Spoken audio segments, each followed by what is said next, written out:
This is going to be an easy one. This is a Sega CD Model 2.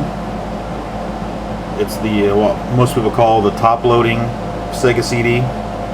As you all know, the Model 1 has a tray that comes out the front, which I think is pretty neat, but it's very fragile, so most people end up with the top loader.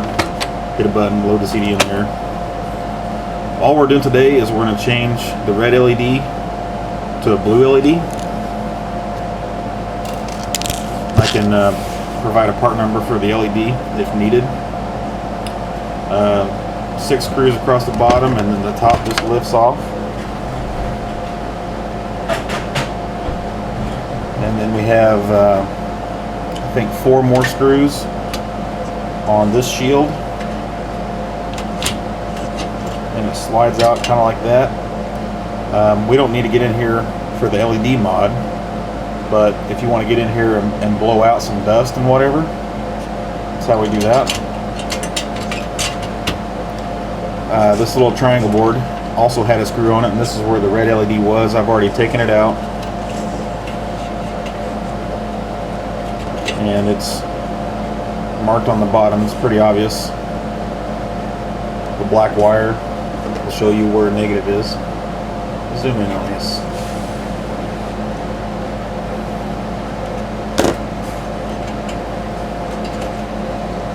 So the triangle board was down in here like this. And then we just unscrew it and we have access to it. No real secret to getting the LED off. Just heat both posts and pull it out, or whatever you want to do. Desolder braid, solder sucker. And now what I want to investigate is what size resistor is on this LED. It may not be the same that I want for my blue LED. So we got a few more screws here to get the circuit board out.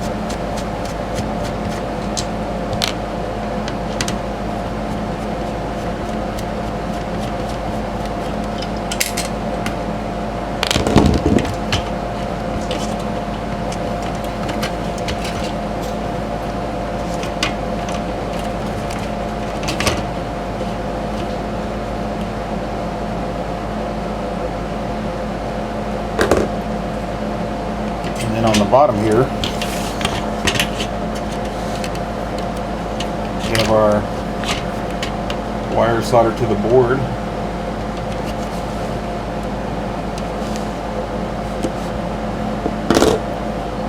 And then R101 right here will be the resistance for the original LED. And it's so tiny that you cannot read what that resistance is.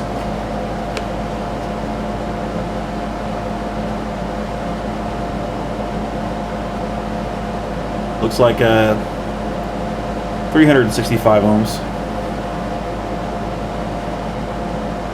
which does not sound right. It could be a custom resistor, I guess. It's not exactly a common value.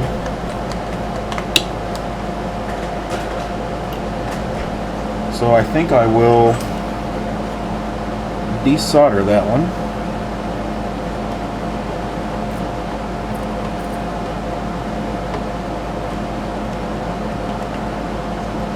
Easier said than done.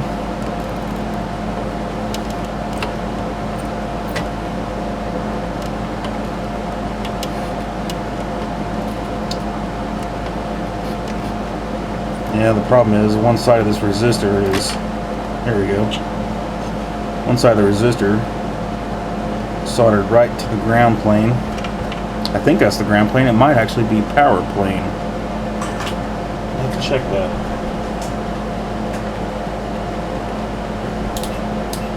I actually normally solder one end of the resistor to the cathode or negative lead of the LED to ground. Obviously this is all ground here. No, that must be the power plane. Find the 5-volt regulator, which is bolted to the heat sink up here. And we know the very right leg would be power.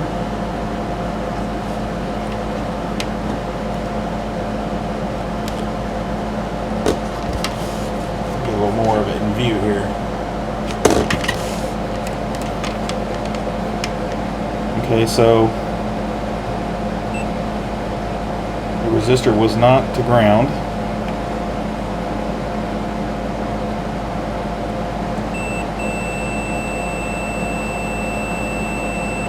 So it was from power to the anode of the LED. And the resistor itself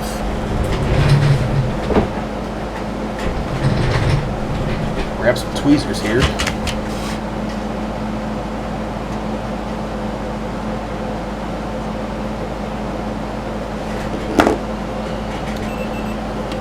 Recheck that resistor. Let me see if it is actually 365.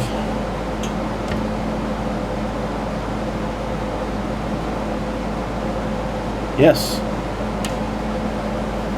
Sometimes you get false readings if the resistors are in parallel or whatever. Not really going to happen for an LED circuit, especially since we knew that one side of the resistor was to power and the other was to the anode of the LED. So since I took that resistor out, I want to short across those pads,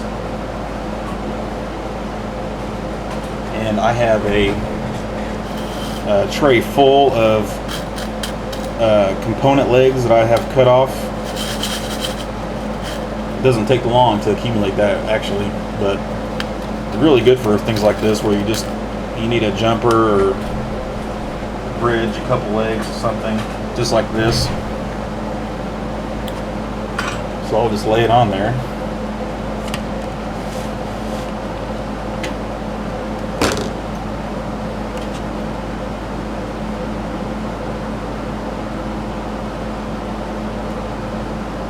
And of course add some more solder here.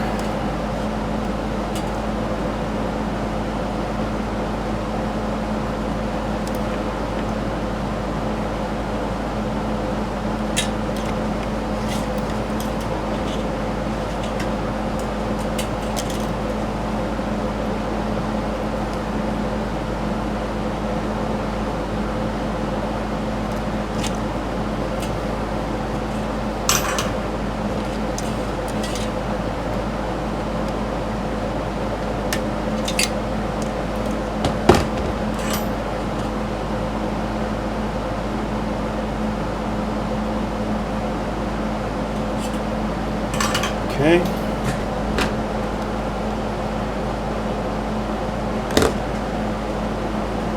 Just double check that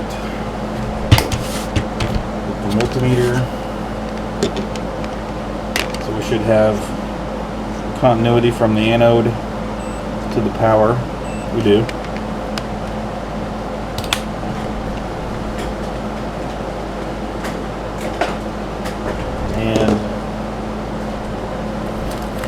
On my bag of LEDs that I use, I wrote on here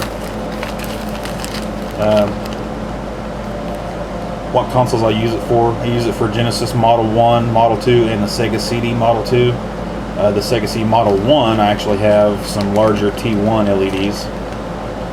But as you can see, I also wrote forward voltage and forward current, and then how many ohms, 180, to use with this LED.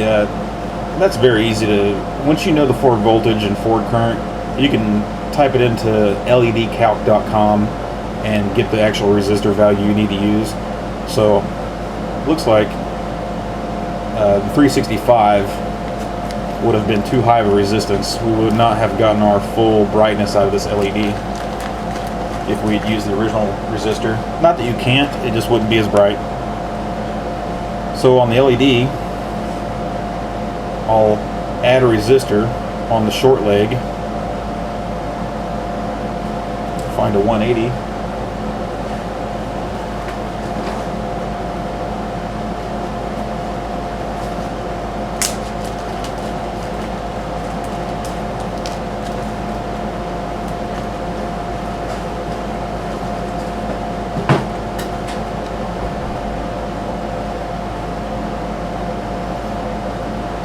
do believe we're not worried about height.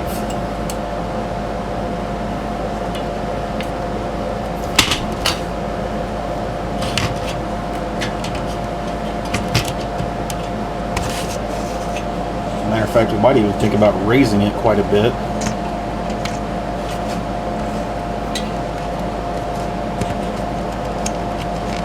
From that board, we're a good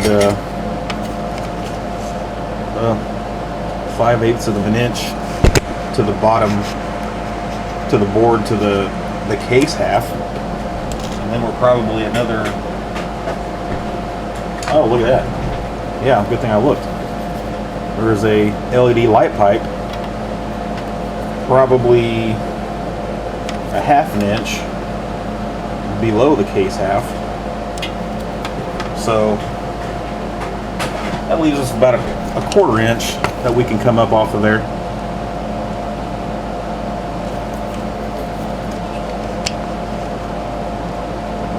So actually, resistor might be an issue.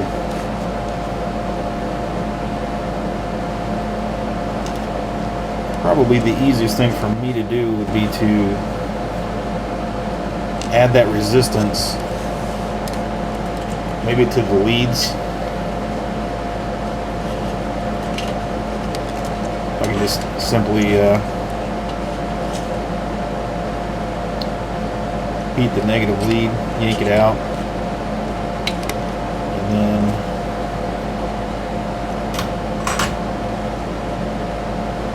cut that resistor leg down. I'm sure it's an old resistor, so I'll put a little flux on it here.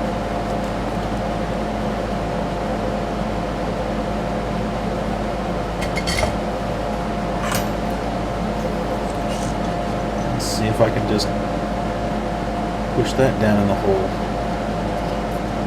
Yep. No problem. Add a little more nice new solder to it.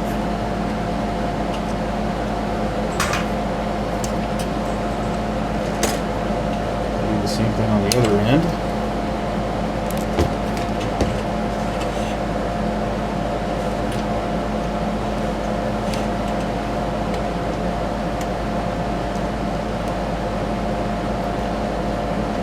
Crimp it on there a little bit.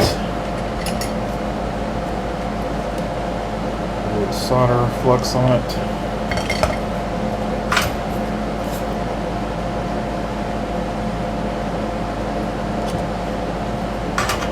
Okay, now we can just add the LED straight to the board. Again, short leg is negative. Negative is the black wire.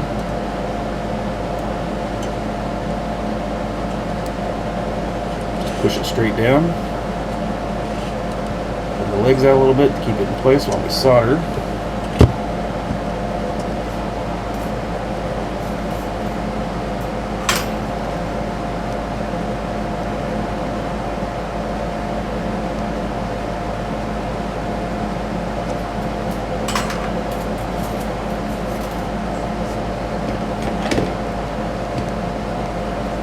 Flip the X6 off. There you go. There's usually want to keep component legs of things that were straight when I cut them, but that's where I get those.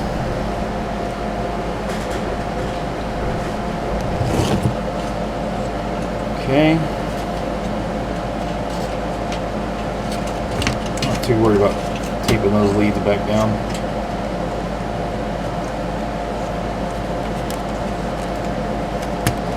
Screw that back in.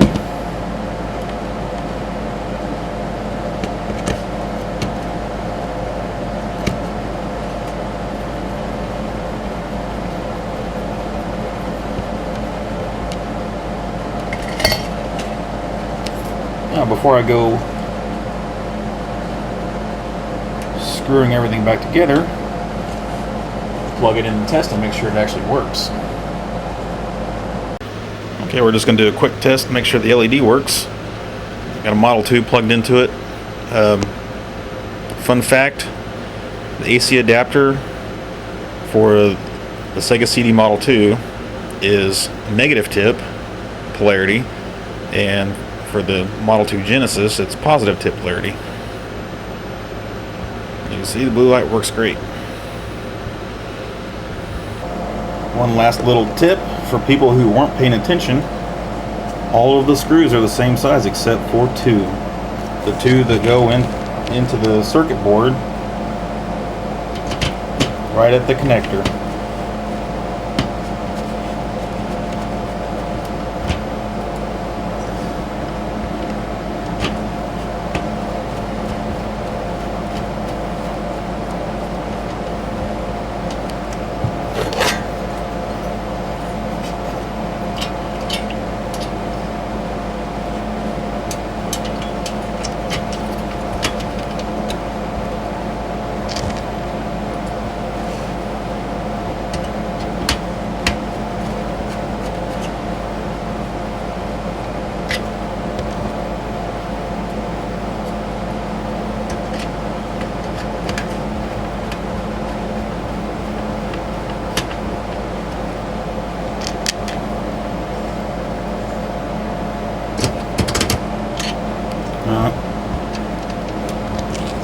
Guess what? Only 3 screws hold down the shield. That one fell right into the hole.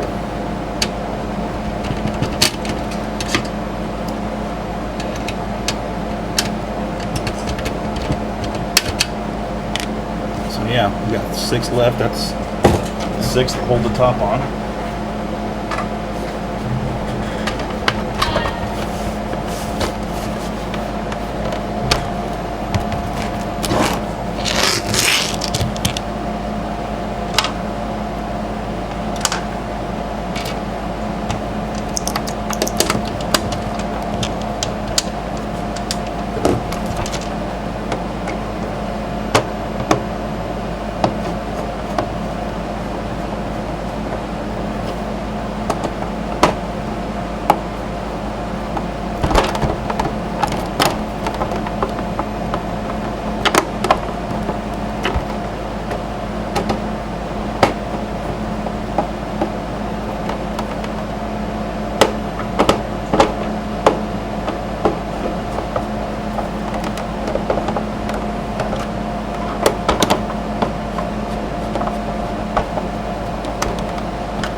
Okay, let's do some final testing with this.